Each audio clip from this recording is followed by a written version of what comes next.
کہ ہم گنہگار ہو سکتے ہیں، ہم میں 72 عیب ہو سکتے ہیں، لیکن رب کعبہ کی قسم ہے اہل حدیث گنہگار ہو سکتا ہے بے نماز، لیکن وہ مشرک، قبر پرست، درگاہ کی پرستی پوجا یا بدعقیدگی، الحمدللہ اہل حدیث ایسا نہیں ہو سکتا ہے۔ یہ اللہ کا شکر ہے۔ بات سمجھ میں آ رہی ہے یارو؟ دعا کیا کرنا اپنی آل اولاد کے لیے کہ اللہ مجھے بھی اور میری آل اولاد کو شرک سے بچانا، کیونکہ شرک جو ہے یہ وہ گناہ ہے، یہ وہ زہر ہے، یہ وہ زہر ہے جو معلوم ہے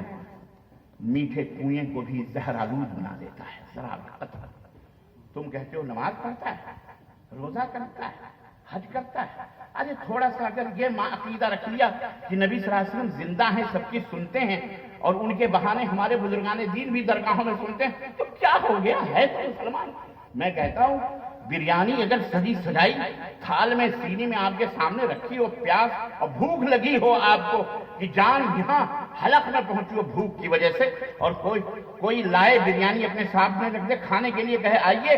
جیسے ہی ہاتھ بڑھا ویسے اس نے کہا حضور اس کے ایک کونے میں ایک قطرہ زہر کا پڑ گیا ہے، یا میرا چھوٹا سا بیٹا پیشاب کر رہا تھا اس کی کچھ چھینٹیں پڑ گئی ہیں، مجھے